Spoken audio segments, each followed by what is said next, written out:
mujaahid ila meerayso oo runtii qurba jooga xisbiga taageera ee dibadda ay u soo direen isla markaana anigoo ah gudoomiyihii gobolka ay iga soo wakiisheen ayaan doonayaa inaan ku wareejiyo mujaahid ila meerayso runtii waxaan leenahay waa noo farxad weeyaan mujaahidka ay soo maamuseen waxaan leeyahay aad ba u mahadsantihiin hadaatiin qurba jooga xisbiga wadani ee taageerayaasha mar labaad iyo mar saddexaadba waan idin mahad celinaynaa mujaahidkuna runtii waa mujaahid waddanka u soo halgamay waddanka xaq badan ku lahaa runtii waxaan leeyahay mujaahid waxaan gaarigan iyo wax kaloo ka badan bay xaq baad u lahayd mar labaad iyo mar saddexaadba waxaan leeyahay aad bay u mahadsan yihiin qurba jooga xisbiga insha Allah bidillah karim waxaan doonayaa inaan goobta markaa ku wareejiyo gaariga ay soo iibiyeen oo aniga ay soo wakiisheen inaan ku wareejiyo mujaahid cabdi ibraahim cabdille mujaahid ila meerayso runtii halkan uu goobjoog ka yahay waan idin mahadnaqayaa يوسف نوح يوسف وإسناه قرب جوجا حسبها قربها runtii istaan aad iyo aad ugu mahadnaqayo oo rag runtii hawshan isagu laftiisu gacan libax leh ka soo qayb qaatay aad iyo aad bay mahadsantiin sidoo kale waxa isna madashaasi gaariga lagu guddoonsiinayay mujaahidka ka hadlay Yuusuf Nuux Yuusuf Tadhaso oo ka mid ah taageerayaasha xisbiga wadani ee qurba jooga waxaana uu sheegay in mujaahidku uu mudan yahay in gaarigan iyo wax ka weynba la guddoonsiiyo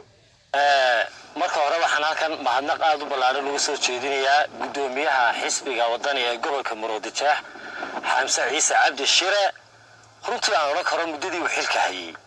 waxyaalo fara badan ayuu gobolka ka bedelay waxa noo farxada waxa agteeda taagan midigteeda adeerkay mujaahid cabdi ila meerayso oo caana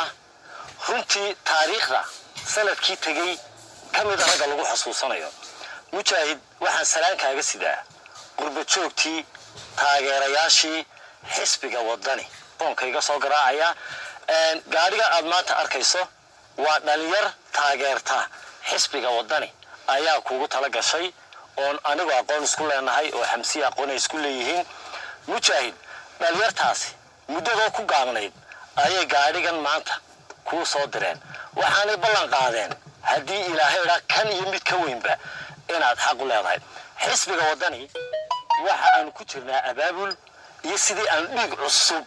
ugu shubi lahayn xisbiga wadani haddaan nahay dhalinyarta qurbaha joogta iyo kuwa gudaha joogaba waxaan halkan runtii aad uga mahad celinayaa dhalinyartii faraha badneed ee la soo xidhiidhay Sadaam Xasan Dhugad oo Finland jooga hilaal oo kale oo isaguna jooga